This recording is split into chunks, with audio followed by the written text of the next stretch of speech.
അതേപോലെ തന്നെ ഈ മരിച്ചുപോയ ആളുകൾ നമ്മളെ പേടിപ്പിക്കും അല്ലെങ്കിൽ നമുക്ക് നമുക്ക് നമ്മളെ പേടിപ്പിക്കുമെന്നൊക്കെ പറയാറുണ്ട്. അതിലെന്തെങ്കിലും അർത്ഥമുണ്ടോ? ദുരാത്മാവ് എന്ന് പറയുന്നത് ടി വി സീരിയലുകാരുണ്ടാക്കിയ ഒരു സാധനം. ആത്മാവിന് ദുറും സത്തുമില്ല. ഇപ്പം ഞാനൊരു വിളക്ക് കത്തിച്ച് വെച്ചിരിക്കുക ഒരു മുറിയിൽ. ആ വിളക്കിൻ്റെ വെളിച്ചത്തിലിരുന്ന് കുറച്ച് പേരിരുന്ന് ഭാഗവതം വായിച്ചു. കുറച്ച് കള്ളന്മാർ അവിടെ വെച്ച് മോഷണം മുതൽ പങ്കിട്ടു. ഒരാളെ അവിടെ കുത്തിക്കൊന്നു. ഇതിനെന്തിനെങ്കിലും വിളക്കിന് റോളുണ്ടോ? അതാണ് ആത്മാവിൻ്റെ അവസ്ഥ.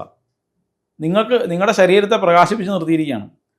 ആ പ്രകാശിപ്പിച്ച വസ്തുവിന് ഇതിനായി നിങ്ങളുടെ ശരീരം ചെയ്യുന്ന കർമ്മങ്ങളുമായിട്ട് ഒന്നും അറ്റാച്ച്മെൻ്റ് ഇല്ല. നമ്മൾ എഴുത്തച്ഛൻ രാമായണത്തിൽ എഴുതി ആത്മാവിനില്ല ജനന മരണവും ആത്മനീ ചിന്തിക്കുക ഷഡ്ഭാവവുമില്ല. വീണ്ടും എഴുതിയിട്ടുണ്ട് പ്രാണദേഹങ്ങൾ ആത്മാവല്ലെന്ന് അറിയിടും എന്ന് വീണ്ടും എഴുതിയിട്ടുണ്ട്. മറ്റേ എന്താ പറയുക, ബാലിയെ ഉപദേശിക്കുമ്പോഴും ഒക്കെ രാമൻ ഉപദേശിക്കുമ്പോഴും ഒക്കെ പറഞ്ഞിട്ടുണ്ട്.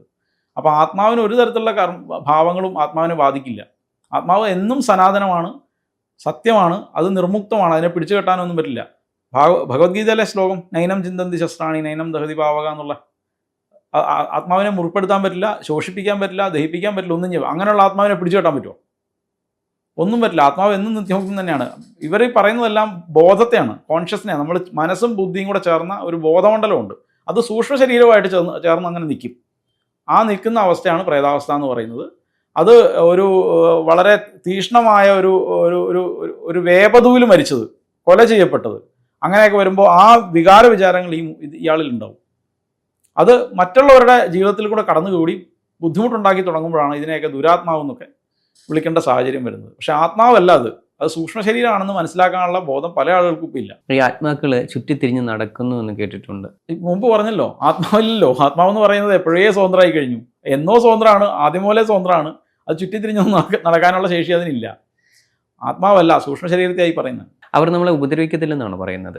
സൂക്ഷ്മ ശരീരം ഞാൻ പറഞ്ഞല്ലോ, ഒരാൾ മരണപ്പെട്ടു. ആ മരണപ്പെട്ടത് വളരെ ഒരു വേപതു, അയാളുടെ നമ്മൾ പറയാം അഗണി എന്നൊക്കെ ഇംഗ്ലീഷിൽ പറയില്ലേ, ആ ഒരു അവസ്ഥയിലാണ് ഇവർ മരിക്കുന്നതെങ്കിൽ അവരുടെ ഉള്ളിൽ വികാര വിചാരങ്ങളോടുകൂടി എവിടെയാണോ ജീവിച്ചിരിക്കുമ്പോൾ മനസ്സും ബുദ്ധിയും അറ്റാച്ച്ഡ് ആയിരുന്നത് അവിടെ തന്നെ മരണത്തോടെ നിലനിൽക്കും. ആ മനസ്സും ബുദ്ധിയും കൂടെ ചേർത്ത് ഒറ്റ വാക്കാണ് ചിത്തം. നിത്യം ചിത്തസ്ഥിതമേ ഗുരു പവനപുരപതേ കൃഷ്ണ കാരുണ്യ സിന്ധു. ചിത്തത്തിൽ ഗുരുവായൂരപ്പൻ എന്നും ഉണ്ടാവണേന്നാണ് ഭട്ടതിരിപ്പാട് പറഞ്ഞത്. എന്താണെന്ന് വെച്ചാൽ മരണശേഷം അങ്ങോട്ട് പോകോളും.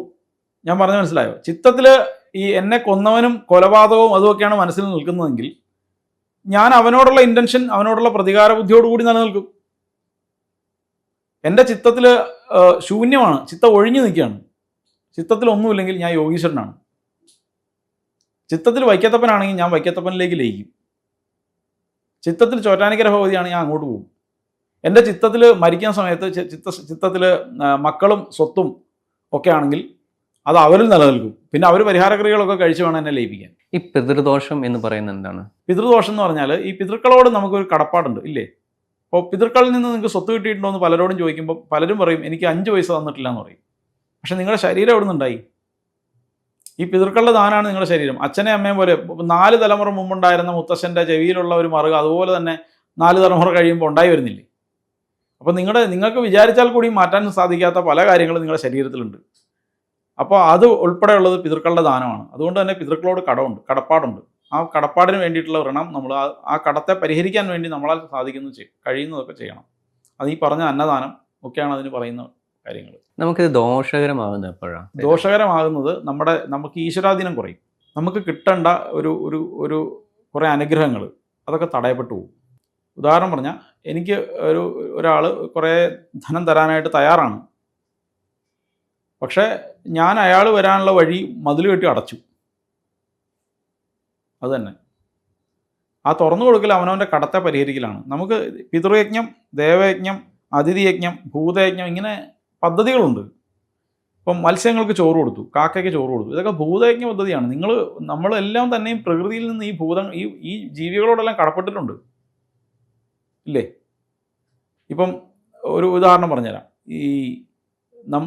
നമ്മുടെ ഈ ചിതയിൽ വെച്ച് അഗ്നി ദഹിപ്പിക്കുമ്പോൾ ഒരു ബലി ഇടുന്നത് ആർക്കാണെന്നറിയാമോ? ആ അഗ്നി ഇട്ടുപോയ കൂട്ടത്തിൽ കത്തിപ്പോയ ജീവികളുണ്ട്, ഇല്ലേ? ഇപ്പം നമ്മൾ കർക്കിടകവാവിൻ്റെ ബലി നമ്മൾ നോക്കിക്കോളൂ. കുറേ കാലം വീട്ടിൽ പാല് തന്ന പശു ഉണ്ടായിരുന്നു. ആ പശുവിനെ നമുക്ക് വേണ്ട രീതിയിൽ നോക്കാൻ പറ്റാണ്ടായിട്ടുണ്ടാവാം. അതിന് ബലിയിടും. വീട്ടിൽ മുറ്റത്ത് നിന്നൊരു മാവ് വെട്ടി ആ മാവിന് ബലിയിടും. സകല സാധനങ്ങൾക്കും ബലിയിടും. ഗൃഹസ്ഥനായിട്ട് ജീവിക്കുന്നവൻ ബലിയിടാൻ പറഞ്ഞിട്ടുണ്ട് പിതൃക്കൾക്ക് പ്രീതിക്ക് വേണ്ടിയിട്ട്. എന്തിനാണ്? ഗൃഹസ്ഥനാണ് ഈ പറഞ്ഞ പോലെ അരയ്ക്കുക, പിടിക്കുക, പൊട്ടിക്കുക ഇതെല്ലാം ചെയ്യേണ്ടി വരുന്നത്. ബ്രഹ്മചാരിക്കോ സന്യാസിക്കോ ഇത്തരം പണിയൊന്നും വേണ്ടി വരില്ല. നമുക്ക് ഗൃഹസ്ഥനായിരിക്കുമ്പോൾ അഹിംസയായിട്ട് ജീവിക്കാനേ പറ്റില്ല. ഹിംസ കൂടാതെ ഒരു കാലത്തും നമുക്ക് പറ്റില്ല. നമ്മൾ ഇരിക്കുമ്പോഴോ നടക്കുമ്പോഴോ എന്തെങ്കിലും ചെയ്യുമ്പോൾ ഈ വിറക് കീറുമ്പോഴോ വെള്ളം കോരുമ്പോഴോ ഒക്കെ ഈ ഹിംസ ഉണ്ടാവുന്നുണ്ട്. അപ്പോൾ ആ ഹിംസയ്ക്കെല്ലാം പരിഹാരമായിട്ടാണ് കർക്കിടകവാവിൻ്റെ ബലി പറഞ്ഞിരിക്കുന്നത്.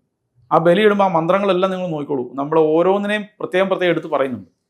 അപ്പം ഈ പിതൃക്കളുടെ ഈ കടത്തെ പരിഹരിക്കാൻ വേണ്ടിയിട്ടാണ് ഈ പദ്ധതികൾ ഉണ്ടാക്കിയിരിക്കുന്നത്. ബലി ഇടുക, തിലഹോമം ചെയ്യുക, ഇങ്ങനെയൊക്കെയുള്ള പദ്ധതികൾ ഉണ്ടാക്കിയിട്ടുണ്ട്. എല്ലാം പ്രകൃതിയിലേക്കാണ് ഇതെല്ലാം ചെയ്യുന്നത്. അത് പരിഹരിക്കാതെ ഇരുന്നാൽ അവനവൻ ഒരു കടത്തിലായി എന്ന് തന്നെ വിചാരിക്കണം.